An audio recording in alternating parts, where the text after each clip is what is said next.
우리가 인생을 살아가다가 절망과 소외를 경험하고 그것을 극복하지 못하면 결국 삶의 의미를 찾지 못하게 됩니다. 요즘 우리는 살아가면서 무엇 때문에 절망하고 있습니까? 부동산 대책과 문제로 인해서 아무리 열심히 살아도 내 집을 마련하지 못한다는 현실 때문에 절망하게 됩니다. 또 교육과 입시 문제의 부담으로 인해서 자녀들과 함께 절망하기도 합니다. 부정부패로 처벌받지 않는 그런 공인들을 바라보면서 착하고 열심히 살면 나만 손해라며 절망하게 됩니다.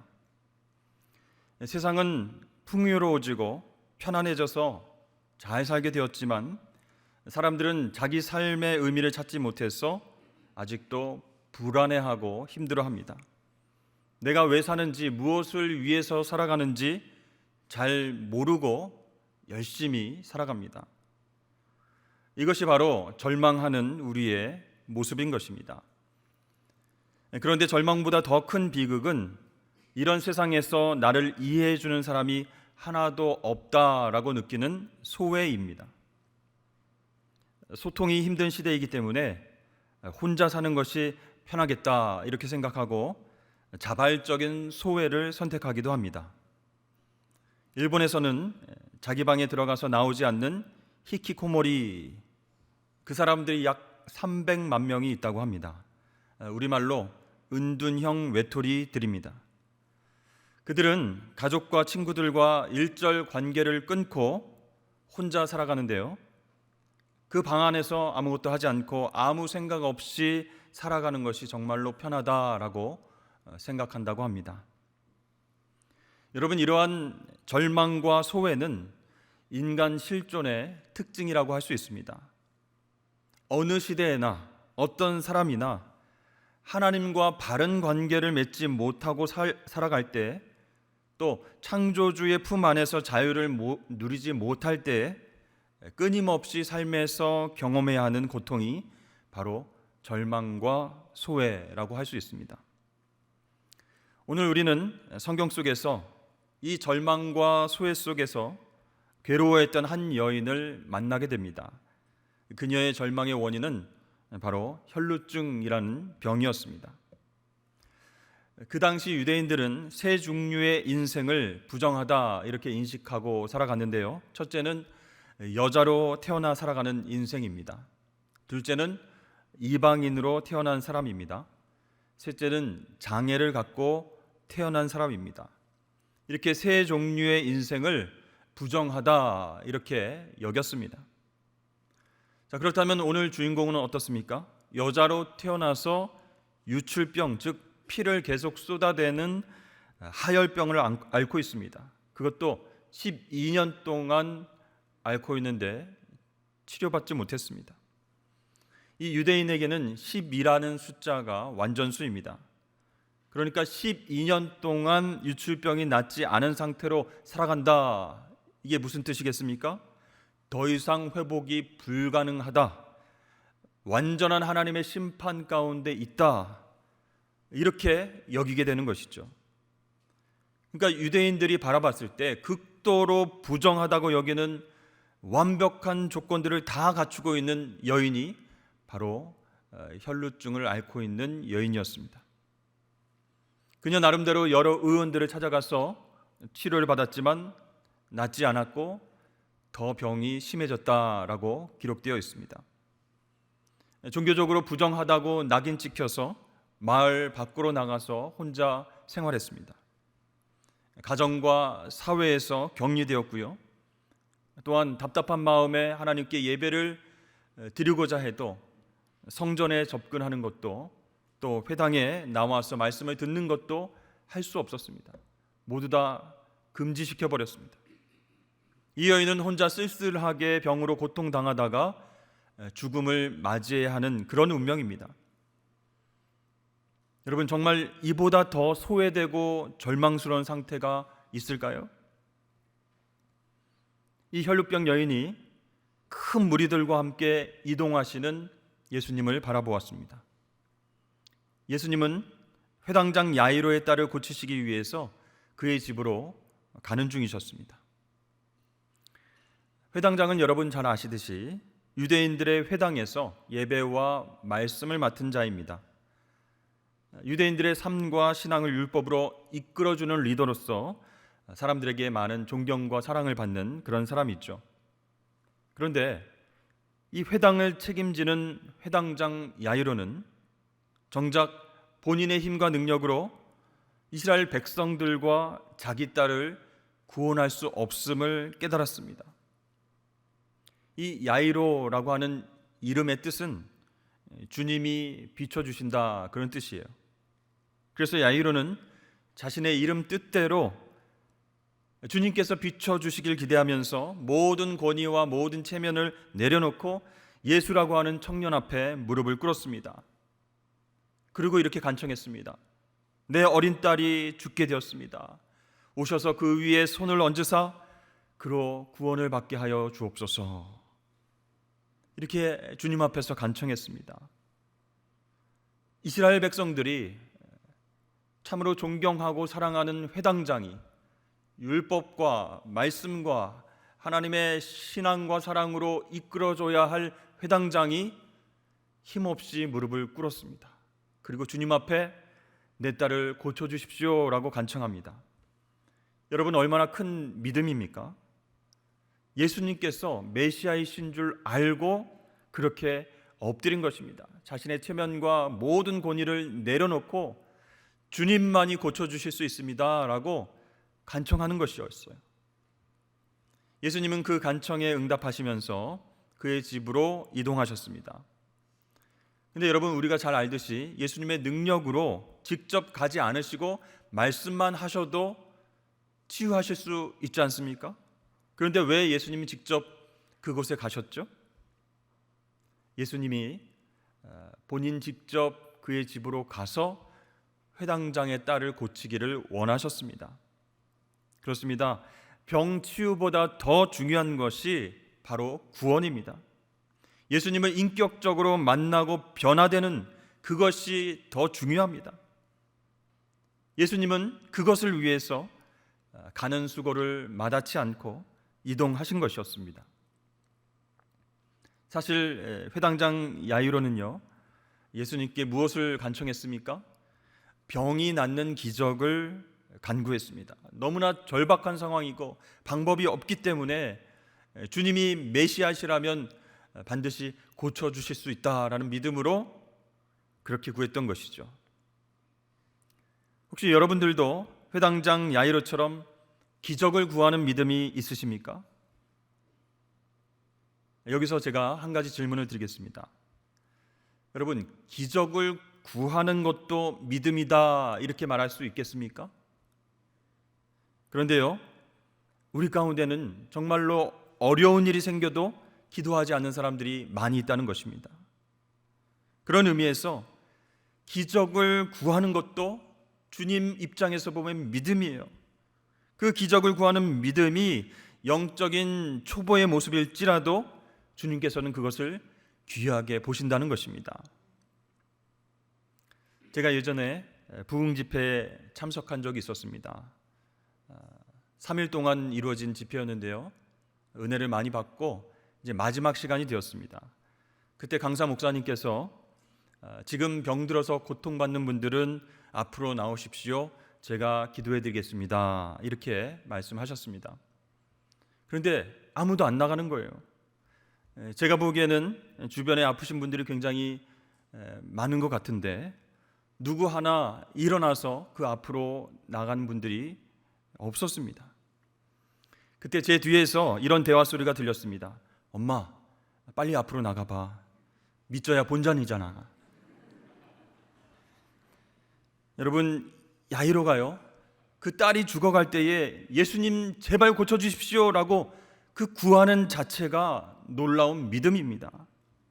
물론 더 큰 믿음이 있었다면 주님 그 현장에 가시지 않아도 말씀만 하시면 나을 줄로 믿습니다 라고 말했을 것입니다. 그러나 예수님께서는 이 야이로의 갈급한 간청을 들으시고 믿음으로 간구하는구나, 그걸 아셨어요. 그래서 그의 집을 향하여서 발걸음을 옮기셨습니다. 이 기적을 구하는 믿음도 정말로 귀하기 때문입니다. 사랑하는 여러분, 여러분들의 마음속에도 우리 주님께 기적을 구하는 믿음이 있길 주의 이름 축복합니다. 이 회당장의 딸은 12살입니다. 그리고 주님께서 가시는 길 가운데 갑자기 무릿속에서 나타난 혈루병 여인도 12년 동안 고통을 받았습니다. 이것은 무엇을 뜻하는 것일까요? 당시의 율법과 회당 제도는 사람을 살리지 못했다는 것입니다. 12라고 하는 완전수를 통해서 사람의 힘으로는 도저히 회복될 수 없는 상태로 지금 백성들이 죽어가고 있음을 말해주고 있는 것이죠. 이스라엘 백성들은 더 이상 회당과 율법 제도를 통해서 구원받지 못하고 절망과 소외를 느끼며 살아가고 있었습니다. 그렇게 고통당하면서 살다가 죽을 수밖에 없는 그런 한계에 다다른 상황이었습니다. 그런 상황 속에서 예수님이 나타나셨습니다. 그리고 그들에게 빛과 소망을 주셨습니다. 그렇습니다. 오직 예수님만이 우리를 살리실 수 있는 왕이요 메시아인 줄로 믿습니다. 이 혈루증 여인에게 두 가지의 결정적인 부분이 치유를 가져다 주었음을 오늘 본문 말씀은 우리에게 보여주고 있습니다. 예수의 소문을 듣고 무리 가운데 끼어 뒤로 와서 그의 옷에 손을 대니, 여기에 중요한 동사 두 개가 나오죠. 듣고와 손을 대다입니다. 이것이 여인을 치료하는 중요한 원인이 되었습니다. 여러분, 복음서를 쭉 살펴보면 예수님을 만난 사람들이 구원을 받습니다. 또 치료를 경험하고 인생이 새로워집니다. 그런 사건을 복음서에서 보도할 때마다 두 단어가 나오는데요. 그것이 바로 듣다라는 동사와 믿다라고 하는 그런 동사입니다. 요한복음 5장 24절 말씀입니다. 내가 진실로 진실로 너에게 이르노니 내 말을 듣고 또 나 보내신 이를 믿는 자는 영생을 얻었고 심판에 이르지 아니하나니 사망에서 생명으로 옮겼느니라. 아멘. 듣고 믿었기 때문에 구원을 받았습니다. 그렇습니다. 믿음은 바로 들음에서부터 나옵니다. 위대한 역사는 들음에서 시작된다는 것이죠. 그럼 여러분, 무엇을 듣습니까? 본문에는 이 여인이 예수님에 대한 소문을 들었다라고 나와 있습니다. 예수님 자체가 기쁜 소식, 복음이기 때문에 이 복음을 듣는 자는 생명을 얻게 되는 줄로 믿습니다. 이 여인이요, 할 수 있는 모든 방법을 동원하고 노력했지만 병을 고칠 수 없었습니다. 소망이 끊어졌습니다. 그런데 어느 날 예수님에 대한 소식을 들었습니다. 그분이 죽은 자를 살리고 병든 자를 치유하신다더라. 사람들의 운명을 바꾸고 계시다. 그분은 메시아이시다. 그 예수님에 대한 소식이 그녀에게 복음이 되었습니다. 그래서 이 혈루증을 앓고 있는 여인이 예수님을 향해 달려갔습니다. 무리들이 에워싸 밀고 있어서 실패할 것 같아서 불안했습니다. 저 여인은 부정한 여인이다. 잡아내서 돌로 쳐라.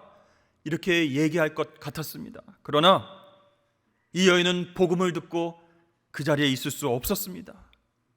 무리를 헤집고 뚫고서 기어이 예수님을 만나고 싶었습니다. 여러분, 시간이 아무리 흘러도요, 예수님께서 오신다. 내가 그 예수님을 만나면 변화될 수 있다. 회복될 수 있다.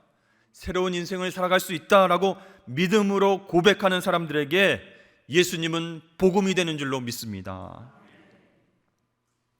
두 번째로, 그녀는 주님에 대한 소식을 듣고 난 후에 주님의 옷에 손을 댔습니다. 나는 오늘 꼭 주님을 만나야겠다. 앞에서 만나지 못하더라도 뒤에 가서 주님의 옷자락이라도 만져야 되겠다. 오늘 반드시 만나야 한다. 혼신의 힘을 다해서 사람들을 비집고 들어갔습니다. 그리고 가까스로 예수님의 옷자락을 만졌습니다. 그때 지나가시던 예수님께서 가던 길을 멈추셨습니다. 그리고 누가 내 옷에 손을 대었느냐라고 물어보십니다. 1분 1초가 바쁜 회당장 야이로는 애가 탔습니다. 왜 여기서 멈추시는가? 우리 딸이 죽어가는데 빨리 가셔야 될 텐데. 제자들도 답답한 마음이 들어서 주님께 이렇게 말합니다. 주님, 지금 무리가 에워싸서 밀고 있는 것 안 보이십니까? 많은 사람들이 주님의 옷에 손을 댔습니다. 그런데 누가 내게 손을 대었느냐라고 말씀하시면 어떡합니까? 빨리 이동하시지요. 여러분, 제자들 말이 맞습니다. 그때 이 여인만 주님과 접촉했던 것이 아니죠. 수많은 사람들이 부지불식간에 주님과 부딪혔습니다. 그런데 그것은 육체적인 접촉이었습니다. 그러나 예수님은 믿음과 절실함이 있는 영적인 접촉이 있었음을 아셨습니다. 본인의 몸에서 능력이 나간 줄 아셨다는 거예요. 레위기 15장 말씀에 가면 유출병 규례가 나옵니다. 이스라엘 자손에게 말하여 이르라. 누구든지 그의 몸에 유출병이 있으면 그 유출병으로 말미암아 부정한 자라. 유출병이 있는 자의 몸에 접촉하는 자는 그의 옷을 빨고 물로 몸을 씻을 것이며 저녁까지 부정하리라. 유출병이 있는 자가 정한 자에게 침을 뱉으면 정한 자는 그의 옷을 빨고 물로 몸을 씻을 것이며 저녁까지 부정하리라. 이렇게 이야기하고 있습니다. 그런데 오늘 본문 28절 말씀에서는 이 여인이 어떻게 생각하죠? 이는 내가 그의 옷에만 손을 대어도 구원을 받으리라 생각함일러라. 아까 읽었던 레위기 말씀과 지금 여인의 생각이 상충되고 있습니다. 레위기법에 의하면 상대가 부정해진다 이렇게 나오는데 이 여인은 내가 그의 옷에만 손을 대어도 구원을 받으리라, 자신이 구원을 받으리라 이렇게 생각했다는 것이죠. 그렇다면 이 여인이 예수님의 옷에 손을 댄 이유는 무엇이겠습니까?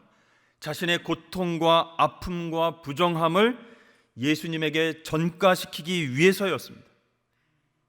당신만이 내 죄를 가져가실 수 있습니다. 당신만이 내 병을 가져가시고 고쳐주실 수 있습니다.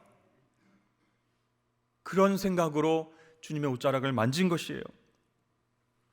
이렇게 12년 동안 고통당했던 여인이 예수님의 옷에 손을 대서 예수님을 부정하게 만들었습니다. 그런데 놀랍게도 예수님이 부정해지지 않았어요. 오히려 예수님에게서 능력이 흘러나가서 이 부정했던 여인이 깨끗해진 줄로 믿습니다. 즉 이 여인은요, 예수님을 구속의 주, 구원의 주로 믿었다는 거예요. 레위기 법을 통해서 부정한 사람이 정한 사람을 만지면 이 사람이 부정해지지만 예수님은 부정한 모든 죄를 정하게 만들기 위해서 이 땅에 오셨음을 그녀가 믿었기 때문에 주님의 옷자락에 손을 댄 것입니다. 이에 그의 혈루 근원이 곧 마름에 병이 나온 줄을 몸에 깨달으니라. 할렐루야. 여러분, 믿음이란 무엇입니까? 믿음의 대상과 나를 연결시키는 것입니다. 우리가 상대방을 믿는 순간 그 믿음은 상대방과 나를 연결시켜 줍니다. 그건 정말로 신비하고 위대한 일이죠. 그러면 내가 주님과 연결되는 순간은 어떤 순간입니까? 바로 내가 주님을 신뢰하는 순간입니다.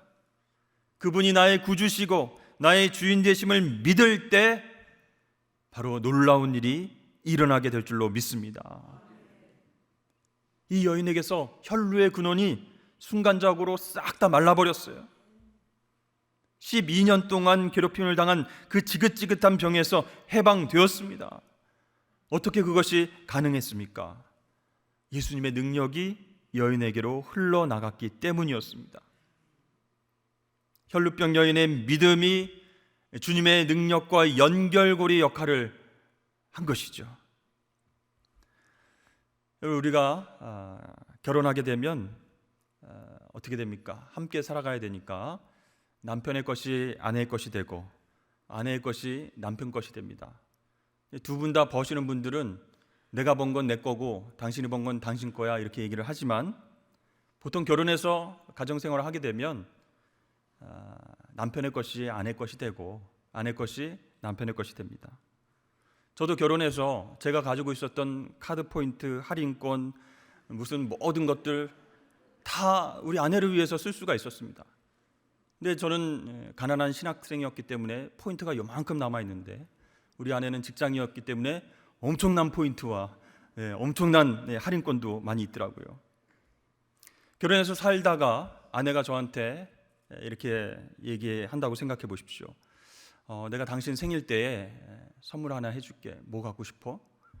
아니면 우리 결혼 기념일에 내가 뭐 선물해 줄까?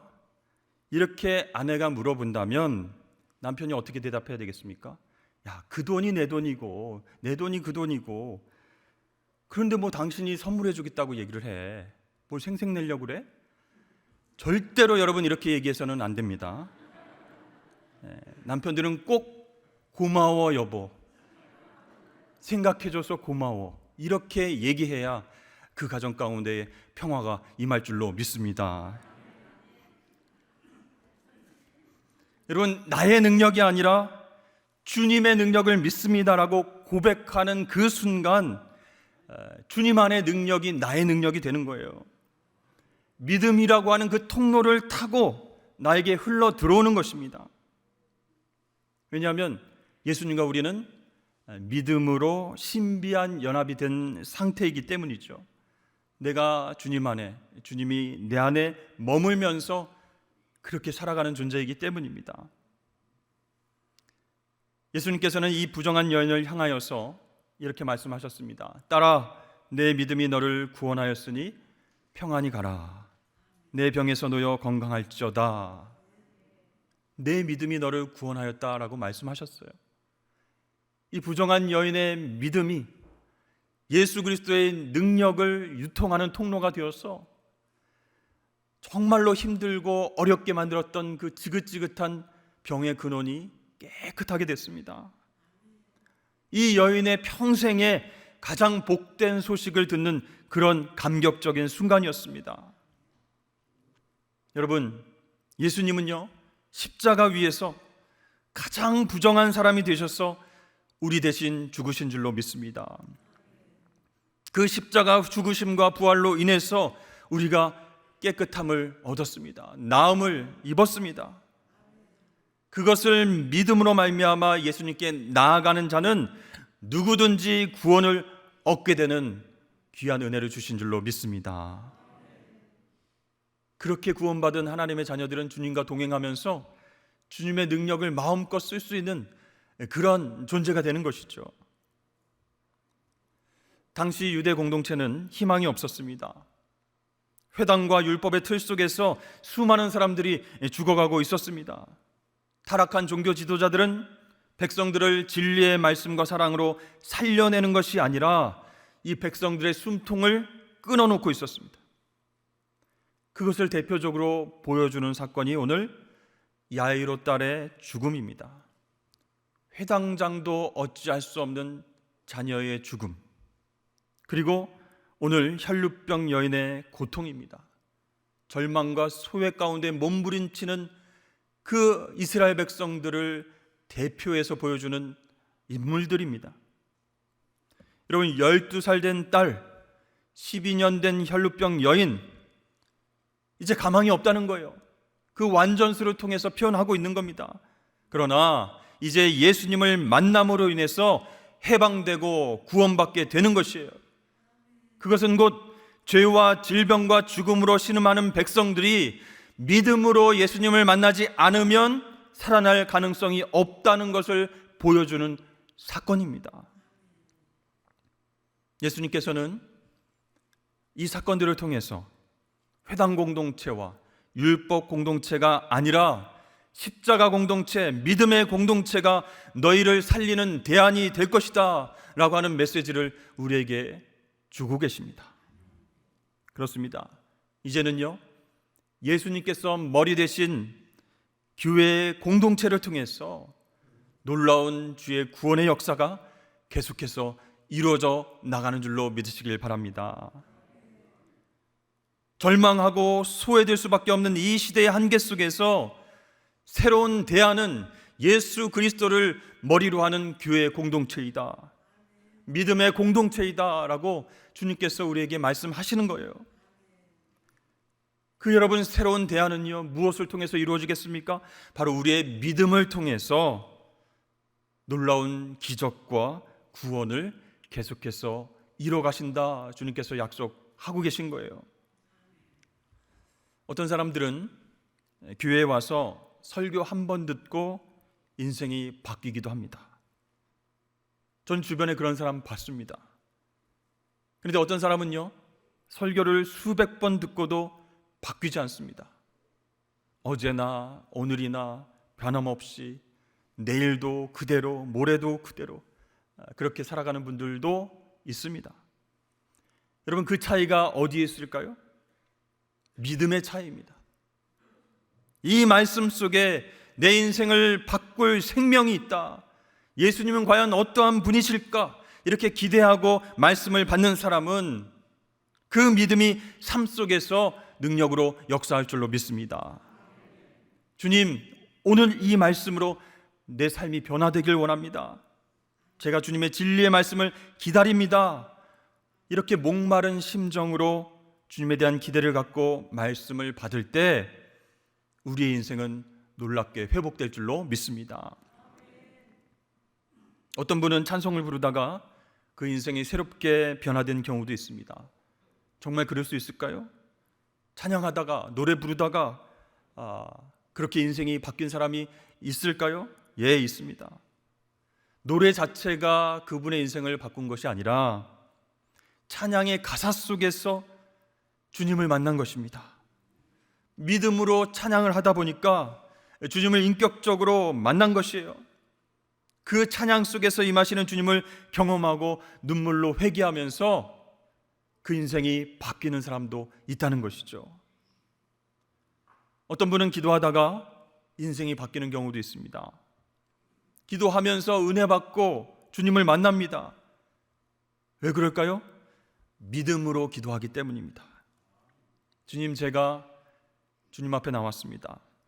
주님 앞에 내 모든 문제를 내어놓습니다. 부끄럽고 창피하고 아프지만 회개하며 나아갑니다. 주님만이 나를 창조하시고 나를 잘 아시기 때문에 이 시간 주님 바라보면서 기도의 자리에 왔습니다. 나의 소망 되시는 주님께서 나를 회복시켜 주시옵소서. 주님만을 신뢰합니다 라고 기도하는 순간, 그렇게 믿음으로 기도하는 순간 성령께서 만지시고 은혜를 주시는 것입니다. 사랑하는 성도 여러분, 여러분 믿음으로 예배하십니까? 아니면 주님을 둘러싼, 에워싸서 밀고 있는 그 청중들, 군중들과 함께 그곳에 계시지 않습니까? 여러분 믿음으로 기도하십니까? 또 믿음으로 말씀을 듣고 믿음으로 찬양하십니까? 우리의 신앙생활 가운데에 믿음이 얼마나 중요한지를 오늘 주님께서는 이 본문을 통해서 말씀하고 계십니다. 여러분, 우리 인생의 절망과 소외와 고독의 문제를 마음속에 꽁꽁 숨기지 말고 그 모습 그대로 주님 앞으로 나오시길 축복합니다. 그래서 솔직하게 고백하는 게 중요해요. 주님, 내가 할 수 있는 거 다 해봤지만 그것들로 내 삶이 변화되지 않았습니다. 여전히 고통 가운데 있습니다. 너무 힘이 듭니다. 그러나 오늘 믿음으로 주님 앞에 나왔습니다. 주님의 옷자락을 만지려고 합니다. 주님의 능력이 나에게 흘러 들어오길 원합니다. 나의 더러운 죄악들이 주님께 전가되면서 내가 대신 깨끗해지길 원합니다. 새로운 삶을 주시옵소서. 여러분, 그렇게 믿음으로 간구할 때 우리는 더 이상 걱정과 염려에 묶이지 않게 됩니다. 주님께서 그러한 우리의 믿음의 고백을 들으시고 멈추시고 돌아보시면서 이렇게 말씀하시는 거예요. 내 믿음이 너를 구원하였구나. 내 능력이 너에게로 흘러 들어갔구나. 이 시간 온전케 될지어다. 온전한 회복을 허락하여 주실 줄로 믿습니다. 여러분, 우리가 세상을 살아가면서 정말 믿음으로 승리해 본 적이 얼마나 있습니까? 믿음을 갖고 예배하고 믿음으로 기도하고 찬송한 지 얼마나 되었습니까? 오늘 본문 말씀을 생각하면서 혈중을 앓고 있었던 여인이 간절한 믿음으로 주님의 옷자락을 붙잡고 주님의 능력을 경험했듯이 우리도 세상 가운데에 나아가서 나의 능력이 아닌 주님의 능력으로 승리하실 수 있길 주의 이름으로 간절히 축원합니다.